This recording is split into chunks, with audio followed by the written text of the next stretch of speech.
हम 2 साल का चार्ज करेंगे कि 1 साल का, क्योंकि अकाउंट 2018 में एंड हो रहा है। अरे ये मेरे से गलती हो गई होगी यार। नहीं आप 60 अगर मान लो यही question exactly, let me see this है ना। 19 का पेपर निकाल, मैंने क्या किया वो ईयर हो सकता है मैंने चेंज किया हो, लेकिन मैंने तो जो बोर्ड के क्वेश्चन उसमें मैंने चेंज करने की कोशिश की नहीं। मैंने बोर्ड के क्वेश्चंस में डेट नहीं चेंज किया, बोर्ड का क्वेश्चन मैंने एज इट इज रहने दिया, जिससे आपको रहे कि किस साल का। तो ठीक है, let us take it that way. 16 नहीं, मैंने भी ध्यान नहीं दिया इसमें। तो आप पूरे साल का निकालोगे ना लोन पे, फिर तो कोई दिक्कत ही नहीं है। तो जिस पर साल का सर हम उसमें अकाउंट बना दिया रहे है हैं, कि जिस साल का अकाउंट 2018। हम अकाउंट बना रहे हैं 17-18 का, लोन दिया है 16 में, तो 17-18 में तो पूरे साल का इंटरेस्ट लग जाएगा ना 12,000। बट तो फिर उसमें ये भी लिखा है कि मतलब प्रीवियस ईयर में मतलब उन्होंने इंटरेस्ट चार्ज नहीं करा था प्रॉफिट देने के पहले। एक second let me read this question. ये 334 का रेशियो है। 1 अप्रैल 17 का कैपिटल अकाउंट का करंट अकाउंट का बैलेंस दिया हुआ है। इंटरेस्ट ऑन कैपिटल आपको दे रखा है 9% से, और सैलरी ए को दे रखी है 50,000 रुपीज पर क्वार्टर। ठीक है, तो 2 लाख रुपए साल की सैलरी हो गई, तो 2 lakh is the salary. And then जो है ये हमारा इंटरेस्ट निकल जाएगा कैपिटल अकाउंट पे, जो भी हमको निकालना है। तो 15 लाख है पूरी कैपिटल तीनों की मिला के 15 लाख सारी, तो 15 लाख का 9% हम निकालेंगे, तो यहाँ पे 15 लाख का 1,35,000 तो आईओसी है। ठीक है, तो 1 जनवरी 16 को सी ने लोन दिया 2 लाख का 6% पर। So during the year, their drawings were for 40, 75, 55 drawings. 1 जनवरी 18 इसी साल ए ने 2 लाख की और कैपिटल लगाई। ठीक है, ये कैपिटल कब की बिगनिंग की है, तो 2 लाख की और लगाए, तो इस पे भी इंटरेस्ट मिलेगा। The net profit of the firm before allowing interest on C's loan was 4 lakh. ठीक है, नहीं अगर ये नहीं भी दिया होता तो क्या दिक्कत है, इस साल हमें नहीं लगा। तो हम क्या करते हैं ऐसे केस में, ऐसे केस में हम जब P&L अप्रोप्रिएशन अकाउंट बनाते हैं, तो यहाँ जब हम प्रॉफिट लिखते हैं तो उसमें से इंटरेस्ट ऑन लोन तो हम घटा देते हैं ना। तो अगर ये नहीं भी दिया होता बिफोर, तो भी हम बिफोर ही तो मानते हैं उसको। तो इंटरेस्ट ऑन लोन तो हम घटाते हैं, इसको चार्ज मान के हम करते हैं। हम इसको कैसे करते हैं, 2 तरीके हमारे पास करने के। एक तरीका ये है कि मैं P&L अकाउंट बनाऊं, यहाँ पे प्रॉफिट लिखूं, यहाँ पे 4 लाख है, और यहाँ पे मैं डेबिट में इंटरेस्ट ऑन लोन लिखूं, और ये मैं P&L अप्रोप्रिएशन में ट्रांसफर। ये एनसीईआरटी के हिसाब से है ना, तो 12,000 रुपीज लग जाएगा, तो 3,88,000, क्योंकि वो तो पूरे साल का इंटरेस्ट लगेगा। फिर मैं P&L अप्रोप्रिएशन अकाउंट बनाऊं,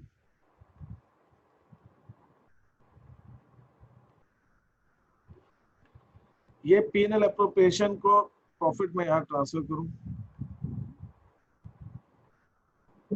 और फिर मैं यहाँ पे बात दूं, आईओसी दे दूं, सैलरी दे दूं, जो देना है वो दे देता हूँ। एक तो तरीका ये बताया था मैंने। दूसरा तरीका मैंने कहा था कि भाई ये अकाउंट मत बनाओ, यहाँ पे 4 लाख लिखो, और इंटरेस्ट ऑन लोन और रेंट टू द पार्टनर और मैनेजर्स कमीशन, ये 3 चीजें सीबीएस एनसीईआरटी कहती है कि आपको चार्ज मानते हुए यहाँ माइनस करें, और फिर मैं 3,88,000 बाहर लिख दूं और फिर डिस्ट्रीब्यूशन कर दूं। तो मेरे पास दोनों तरीके। तो उस क्वेश्चन में भी उन्होंने बिफोर दिया है, तो मतलब 4 लाख में से माइनस होगा, फिर हम देंगे। बिफोर नहीं दिया होता तो भी हम उसको बिफोर ही मान के क्वेश्चन को सॉल्व करते हैं। अगर क्वेश्चन में इंटरेस्ट लोन दिया है और इंटरेस्ट ऑन लोन दिया है, तब तो मान के ही चलना पड़ेगा कि इंटरेस्ट ऑन लोन दिया हो, तो 4 लाख में आप इंटरेस्ट घटाएंगे, और फिर जैसा बांटते हैं आईओसी और सैलरी ये सब दे देंगे। आईओसी सैलरी तो हम पूरा दे सकते हैं, कोई दिक्कत ही नहीं है।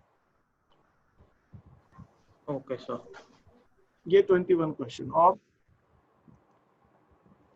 कोई क्वेश्चन पूछ रहा था, कोई क्वेश्चन मुझे ध्यान नहीं आ रहा है सर। मेरे को क्वेश्चन नंबर आंसर एक करके क्या चीज। हाँ आर्यन तुम बोलो। सर 23rd में आंसर बहुत गलत है। 23rd में, ठीक है। और क्या कहते हैं हिमांशु, तुम क्या बोल रहे थे, और क्या बोल रहे थे? और सर मेरा डाउट शीट नंबर 8 और 9 में। 8, 9 में डाउट है, ठीक है। ये 23rd तो ये हो गया, ठीक है। और इस शीट में किस किस को डाउट है, 10th वाली शीट में? 10th वाली शीट में क्वेश्चन नंबर 23, ये श्रेया एंड विवेक जो है पार्टनर्स हैं, इनका जो कैपिटल करंट अकाउंट है, अच्छा मैथ्रिक्स मेथड से कैपिटल करंट अकाउंट के बैलेंस है। द पार्टनरशिप डीड में बोला है श्रेया को was to be paid salary, Shreya को 5000 रुपीज पर मंथ सैलरी देनी, whereas Vivek was to get, Vivek को 30,000 ईयर में कमीशन है। Interest on capital was to be allowed 8% per annum interest on capital देना है, लेकिन drawings was to be charged, drawings पे 6% charge.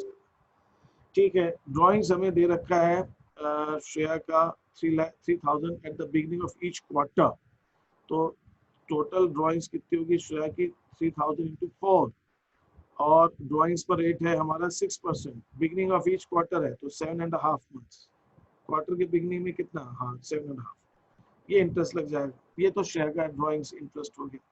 Vivek withdrew 30,000 on 1 सितंबर, तो विवेक को 30,000 पे 6% से 1 सितंबर से लेकर 31 मार्च तक काउंट कर लेंगे, 7 मंथ्स का इंटरेस्ट, तो ये लग जाएगा। तो ये इंटरेस्ट ऑन ड्राइंग्स ऐसे निकाला तुमने आरिन, जो अलग आ रहा है इससे। हाँ सर, सर उसमें गड़बड़ हो रही है अपना, वो प्रॉफिट डिस्ट्रीब्यूशन में, वो मिनिमम प्रॉफिट के लिए।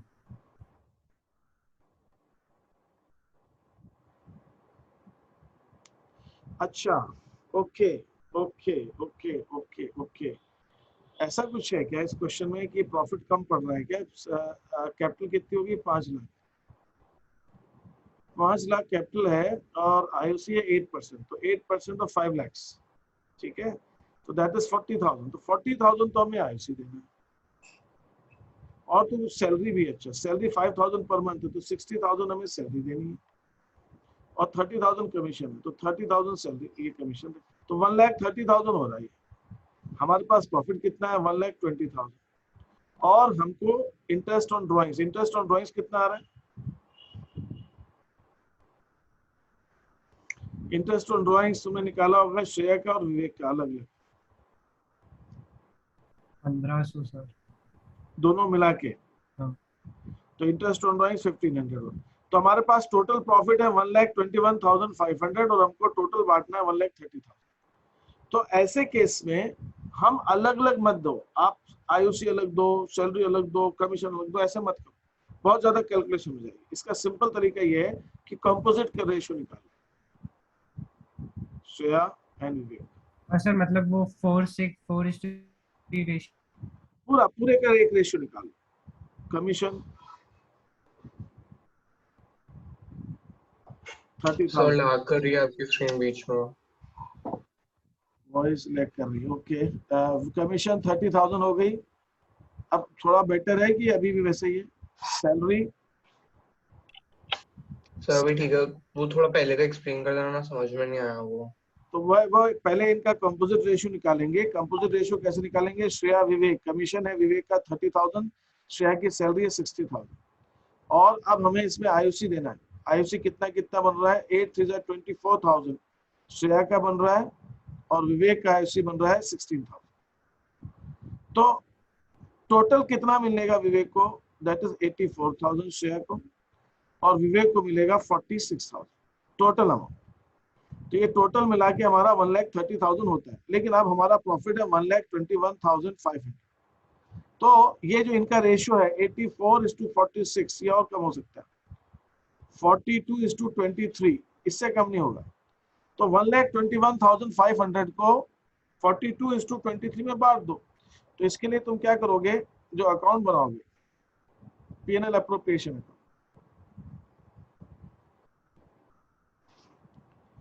इसके क्रेडिट में आप लिखिए प्रॉफिट, और यहां लिखिए आप इंटरेस्ट ऑन ड्राइंग्स,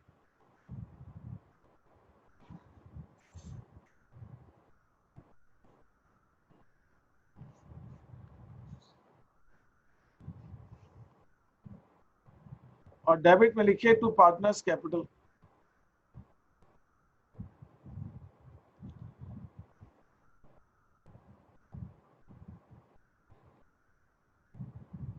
श्रेया और विवेक,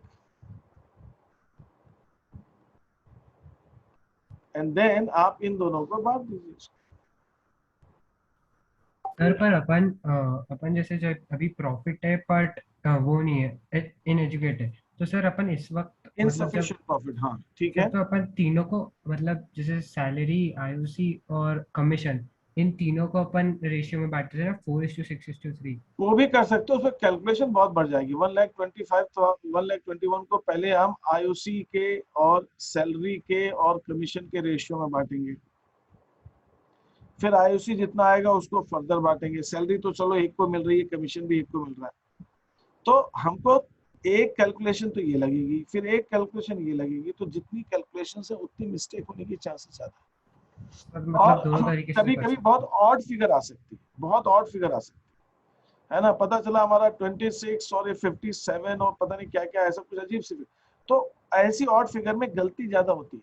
तो हो सकता है कि जब हम कंपोजिट रेशियो निकालते हैं तो कंपोजिट रेशियो के अंदर ऐसा रेशियो आ जाए, चाहे ऑड हो चाहे ठीक हो, मतलब वो कैलकुलेशन में इजी पड़ रहा हो, लेकिन वो कंपोजिट में करना एक ही बार है, तो इसलिए हमको गलतियां होने की चांसेस कम रहती है। तो यहाँ पर मैंने पूरा का पूरा प्रॉफिट 1,21,500 इसको इनको सबको दोनों को बांट दिया, इनका इसमें कमीशन भी जोड़ दिया, इसके अंदर इनके आईओसी भी जोड़ दी, इसमें आईओसी भी जोड़ दिया, कमीशन भी जोड़ दिया, सैलरी भी। ये सब जोड़ जाड़ के जितना इनका बनता है उसके रेशियो में बांट दिया। अब वो पूरा तो दे नहीं सकते थे, अगर पूरा दे सकते होते आईओसी सैलरी कमीशन तो पूरा पूरा दे देते, पूरा दे नहीं सकते। तो हमने जोड़ दिया तीनों का, जितना जितना दोनों का बनता है, तीन ऑल द थ्री, और उसका एक रेशियो निकाल के बांट दिया। इसमें मिस्टेक नहीं होगी। और इसके अंदर हमने दिया पार्टनर्स को, ये कोई और तो लेके नहीं गया, और ये जाना भी वैसे पार्टनर्स को ही था। तो हमने ये कह के नहीं दिया कि भाई ये आईओसी है, ये सैलरी है, ये कमीशन, हमने तीनों को ऐड करके उसका कॉम्पोजिट निकाल के दे दिया। तो we have not given them saying separately, एक साथ दे दिया, और वो जितना मैक्सिमम दे सकते थे रेशियो के हिसाब से वो दे दिया। तो we have taken care of that. Okay sir, आगे समझ।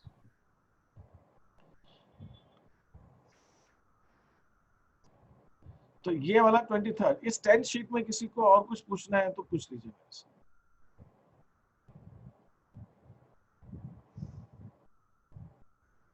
ओके, तुम क्या सा 9th शीट में 9th में कौन सा पूछ रहे हो हिमांशु? सर सर 9th के अंदर तो वो मेरे को फर्स्ट वाला ही बता दो, क्योंकि उसके अंदर मेरे को बेसिक जनरल एंट्री तो समझ में आ गई है, बट जैसे उसके अंदर एक एंट्री जो आपने उसके अंदर बताई थी, आईओसी के बाद में उसमें पीएनएल से ट्रांसफर करना था अपन को, पीएनएल एप्रोप्रिएशन से आईओसी में ट्रांसफर करना रहता है, आईओसी में पीएनएल एप्रोप्रिएशन में ट्रांसफर करना रहता है, तो वो कंफ्यूजन है मेरे को। एक बार फिर से बोलो, क्या बोला तुमने, किसका? सर देखो, इसके अंदर पहली एंट्री होगी profit and loss to profit and loss appropriation account. हाँ। वो एंट्री करने के बाद में अपन आईओसी डिस्ट्रीब्यूट कर देंगे अपना। नहीं, उसके बाद हम आईओसी पहले अलाउ करेंगे और फिर उसको पीएनएल अप्रोप्रिएशन में ट्रांसफर। तो हमारी जो जनरल एंट्रीज होती हैं, वो जनरल एंट्रीज में सबसे पहले हमारी एंट्री होगी profit and loss account debit to profit and loss appropriation. ये तो हमारा प्रॉफिट आ गया, अप्रोप्रिएशन, अब अप्रोप्रिएशन का काम चालू स्टार्ट। तो पहले हमें आईओसी दे दो पार्टनर्स को, टू ए हाँ टू सर। बी टू सी। अब पीएनएल अप्रोप्रिएशन में इस आईओसी को ट्रांसफर कर दो। सर पीएनएल एप्रोप्रिएशन में आईओसी को ट्रांसफर क्यों करेंगे अपन लोग? आईओसी तो पीएनएल से ही अप्रोप्रिएशन से दिया जाएगा ना। इंटरेस्ट ऑन अच्छा। कैपिटल तो हम पीएनएल अप्रोप्रिएशन से देते हैं ना। इंटरेस्ट ऑन जो पार्टनर्स को बांटा जा रहा है वो तो पीएनएल अप्रोप्रिएशन से दिया जाएगा। Okay okay okay PNL sir. Appropriation में तो लिखते हैं आईओसी। फिर हम क्या करेंगे, पार्टनर्स को सैलरी देंगे।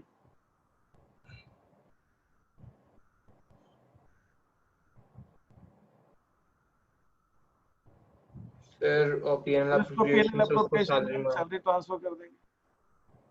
ठीक है। फिर हम इंटरेस्ट ऑन ड्रॉइंग्स जैसे चार्ज कर सकते हैं पार्टनर्स। और सर अगर मान लो अपना प्रॉफिट शॉर्ट है तो उसके बाद में क्या करें कि इसमें आईओसी भी नहीं अब निकल आपको पा ये रहा। देखना है कि क्या चीज देनी है, क्या चीज नहीं देनी है।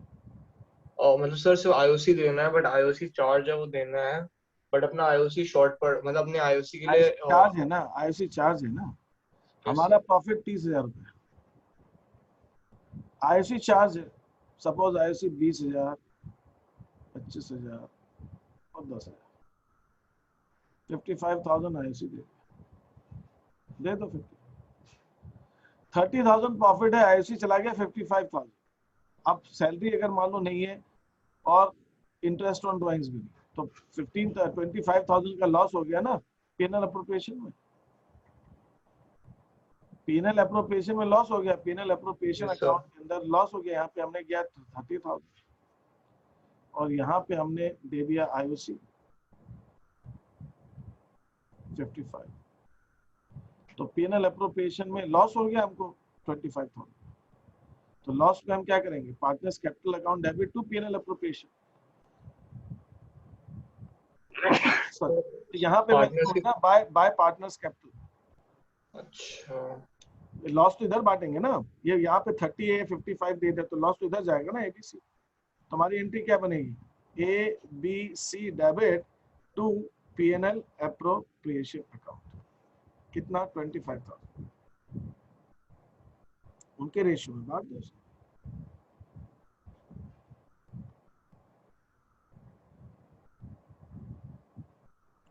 Is that okay? हाँ सर ठीक है। तो कुछ भी है, एंट्री तो बनाई जा सकती है। अब इसके अंदर एंट्रीज के बहुत सारे तरीके आ सकते हैं, तो you have to be ready. CBSE में जनरल एंट्री पूछने लगी है आपको, एक ही क्वेश्चन के अंदर गारंटी भी है और उसके अंदर इनसफिशिएंट प्रॉफिट भी है और सब कुछ है। तो ओके हाँ सर, मेरे को एक और डाउट ये था कि जैसे अगर अपन लोग जब शीट नंबर 8 में जो क्वेश्चन है ना जिसमें लॉस ट्रांसफर करने को है अपन लोगों को, मतलब डेफिशिएंसी आ रही है बेसिकली, तो अगर वो डेफिशिएंसी को लॉस ट्रांसफर के तौर पे दिखा सकते हैं या उसको उधर डेबिट साइड में माइनस करना पड़ता है वो पीएनएल अप्रोप्रिएशन का? मतलब वो गारंटी बाय फर्म, मतलब फर्म टू पार्टनर है, पार्टनर टू फर्म है। वो पार्टनर क्या बोलते हैं, फर्म टू पार्टनर है। तो मैं उस केस में क्या होता है कि पीएनएल अप्रोप्रिएशन अकाउंट, ये हमारा प्रॉफिट है। Yes sir. 60,000 का प्रॉफिट है। सपोज हमको बांटना है, ठीक है, हमने यहाँ पे लिख दिया टू पार्टनर्स कैपिटल।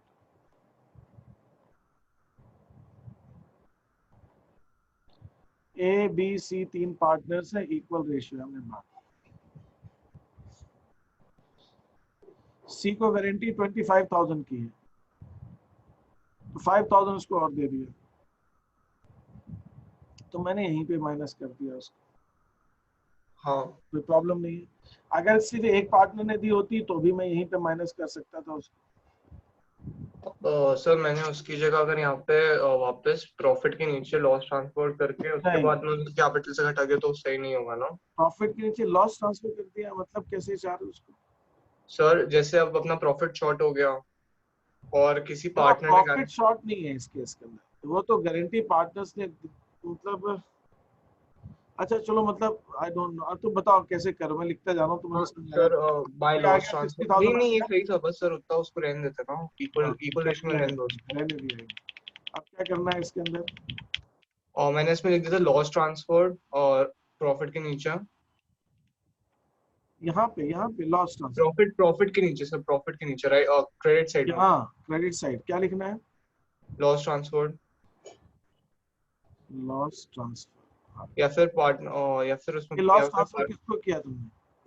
सर जिस भी पार्टनर ने गारंटी ली थी या फर्म ने गारंटी ली थी तो उनके इसमें से मैंने जो भी रेशियो दिया हुआ था उसमें से सबट्रैक्ट कर दिया, मतलब उसमें से यहाँ पे क्रेडिट कर दिया। ये है क्वेश्चन तुम्हारे सामने कि इसके अंदर गारंटी ए ने सी को दी है, ठीक है, हाँ, और सर। Equal ratio. अब कैसे लिखूं मैं लॉस ट्रांसफर? तो सर मैंने यहाँ पे लिख दिया ए 5,000,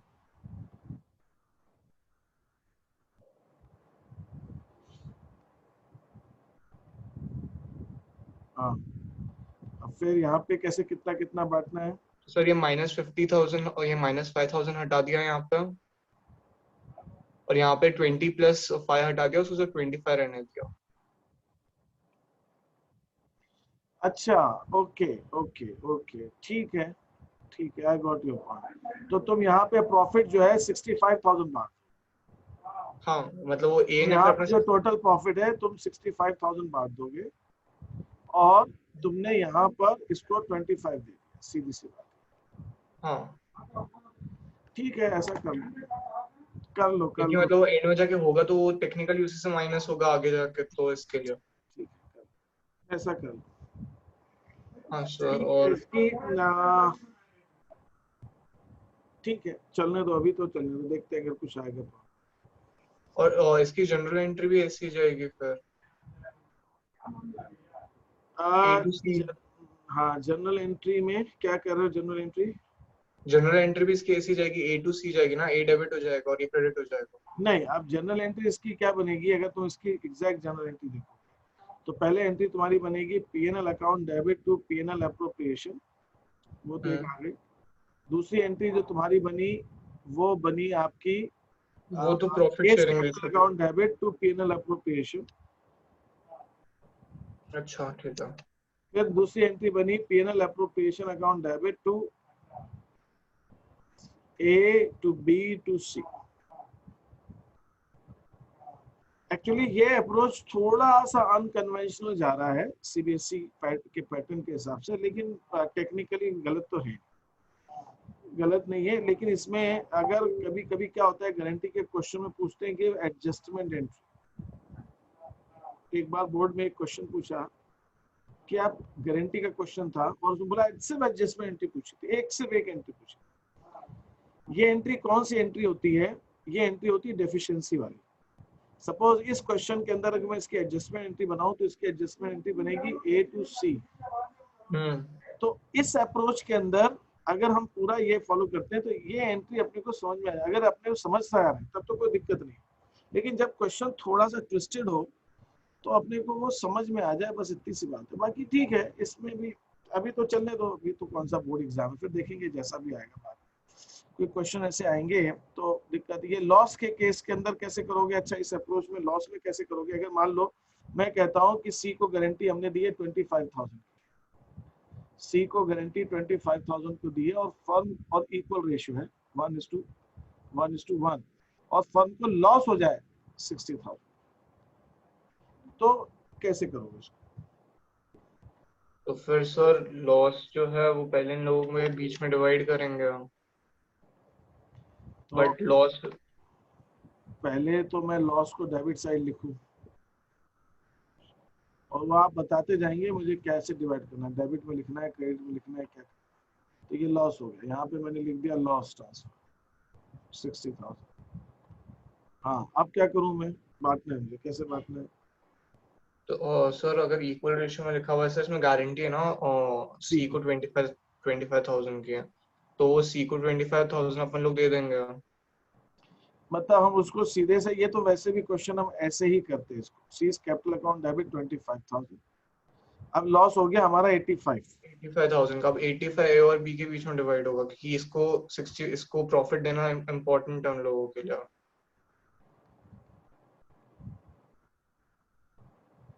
85 दो पार्ट्स में बट जाएगा ए और बी के बीच में।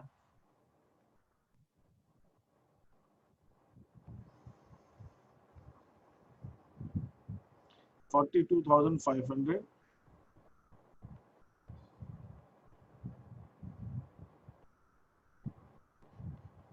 हमने इसको ऐसे तो बांट दिया।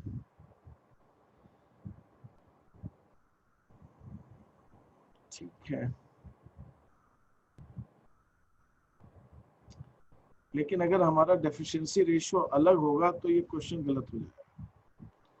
चलो ठीक है, डेफिशिएंसी रेशियो अगर अगला, मान लो ये क्वेश्चन बोला है कि डेफिशिएंसी रेशियो जो है हमारा 3:2 में बांटना है, then if you follow this approach it will be wrong. Sir और किस अप्रोच से कर सकते हैं इसको? तो उसके लिए तो हमें वर्किंग, देखो उस डेफिशिएंसी रेशियो में पता है क्या हो, अभी ये रेशियो अलग है, इसका मतलब क्या हुआ कि ए बी सी 3 पार्टनर्स हैं, इनको हम लॉस बांटे, कितना लॉस बांटे? 60,000 का, पहले 20 और 20।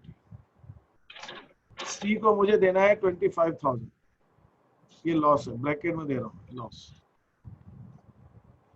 अब मैं अगर डेफिशिएंसी मुझे एडजस्ट करनी है तो सी को मुझे 45,000 देना पड़ेगा, तो डेफिशिएंसी 45, तो मुझे 40 अमाउंट तो यही आ रहा है फिर भी, अच्छा 3:2 का रेशियो, तो ये 45,000 को 3:2 में बांटूंगा। जब डेफिशिएंसी का रेशियो और प्रॉफिट शेयरिंग रेशियो सेम है तो ये अप्रोच चल जाएगा। डेफिशिएंसी रेशियो अलग होगा अगर, तो हमें दिक्कत आएगी इसके अंदर। तो ये हमारा 5 9 45, 9 3 27 एंड देन 9 2 18। तो ए सी को 25 का प्रॉफिट मिलेगा, but B should bear the loss of 38,000 and A should bear the loss of 47,000। तो ऐसे केस में मुझे यहाँ पर ए को देना है 47 और बी को देना है 38। तो ये मैं अमाउंट तब लिख पाऊंगा जब मैंने ये वर्किंग की। ओके, सो डेफिशिएंसी रेशियो से अलग से निकालना मेरे पड़ेगा ख्याल उसको। से नहीं, मेरे ख्याल से चाहे आप कैसे भी करो, बट अगर डेफिशिएंसी रेशियो अलग है तो आई थिंक कि ये वर्किंग की आदत तो आप लोगों को होनी चाहिए, क्योंकि क्वेश्चंस के अंदर ना हल्का सा बोर्ड में ऐसे ही करते हैं, ट्विस्ट कर देते हैं हल्का सा, कि कन्वेंशनल मेथड से जो कुछ कोई आदमी जो है कोई अलग, तो ये ट्विस्टिंग कर देते हैं, और ये रिकमेंडेड तरीका है, इससे गलतियां नहीं होती। तो आई वुड ऑलवेज रिकमेंड कि आप जब भी डेफिशिएंसी का गारंटी का क्वेश्चन कर रहे हैं तो make sure your habit is like this, है ना। लॉस के केस में बच्चों से बहुत बोर्ड में गलतियां हुई हैं, तो वो गलतियां नहीं हो। तो it is better to first distribute, पहले जो भी है उसको बांट दो, चाहे वो प्रॉफिट है चाहे लॉस, फिर उसके बाद डेफिशिएंसी को एडजस्ट करो। तो यही अप्रोच अपने को फॉलो करना चाहिए वर्किंग नोट को दिखा के। तो मेरा तो रिकमेंडेशन हमेशा यही होगा कि आप जो तुम्हारा ये तरीका है, I would not recommend this. मैं ये चाहूंगा कि आप उसके अंदर क्या करें, कहाँ गया वो क्वेश्चन जो भी था, ये मिटा दिया क्या, ठीक है। तो उसके अंदर आई वुड सिंपली से कि आप क्या करो कि पहले तो उसको ये वर्किंग दिखाओ हमेशा, और उसके बाद जो नेट अमाउंट आ रहा है पार्टनर, उसके हिसाब से एंट्री कर दो पीएनएल एप्लीकेशन। ठीक है, जितना जितना मिल रहा है, अगर प्रॉफिट है तो अगर तीनों को प्रॉफिट आ रहा है तो तीनों का प्रॉफिट आप यहाँ लिख दो, टू पार्टनर्स कैपिटल। लॉस आ रहा है तो डेबिट करना है तो डेबिट कर दो, क्रेडिट करना है। मतलब ये make it habit to do this working, because अगर कोई क्वेश्चन ट्विस्टेड भी आता है तो भी गलती नहीं होगी अगर आपने प्रॉपर ये वर्किंग करके किया हुआ। क्योंकि अलग अलग क्वेश्चन में अलग अलग तरीका अगर समझाएंगे ना, तो एग्जाम के अंदर किसमें कौन सा यूज करना है बच्चों में बहुत दिक्कत आ जाती है। तो आई वुड ऑलवेज से कि ऐसा मेथड यूज करना चाहिए जो हर क्वेश्चन में चल जाए। हम वहाँ पे एग्जाम में some students are not able to identify कि यहाँ पे ये वाला मेथड यूज करें तो ज़्यादा सही है, यहाँ पे तो एक ऐसी मेथड आप फॉलो करें। ठीक है, तो आप हमेशा जो भी प्रॉफिट लॉस है उसको बांटिए और फिर डेफिशिएंसी एडजस्ट कीजिए, नेट अमाउंट निकालिए और फिर उसको पीएनएल एप्रोप्रिएशन में लिखिए। That would reduce the possibility of any error if you do that question. ठीक है, और सर शीट नंबर 8 के क्वेश्चन नंबर 4।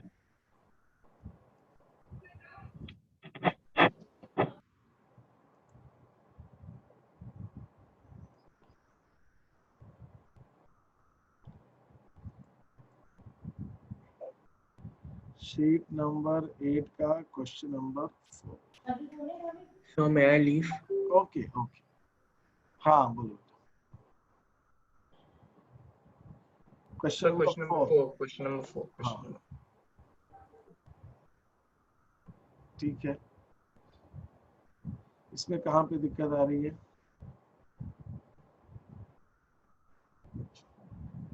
PQR पार्टनर्स है, इन्होंने आर को including interest on capital adjustment ये दिया हुआ। ये मैंने डिस्कस भी किया पहले कि क्वेश्चन में बोला हुआ है कि आर को जो इंटरेस्ट ऑन कैपिटल लेकर 8,000 की गारंटी दी है। एग्रीमेंट क्या है? 10% आईयूसी देना, बिल्डिंग है क्यू की, उसको 4,000 का रेंट देना और फिर बांटना है। तो आप पीएनएल एप्रोप्रिएशन अकाउंट जब बनाएंगे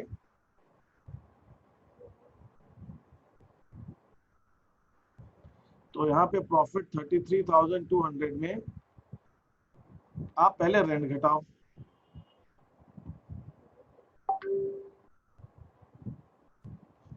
$29,200। अब आईओसी दो आप,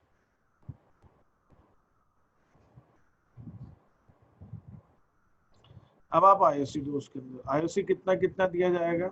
आईओसी जो 10% बोला है, 10% कितना कितना, ये मैं एक साथ लिख देता हूँ। 12,500 ये आईओसी दे दी।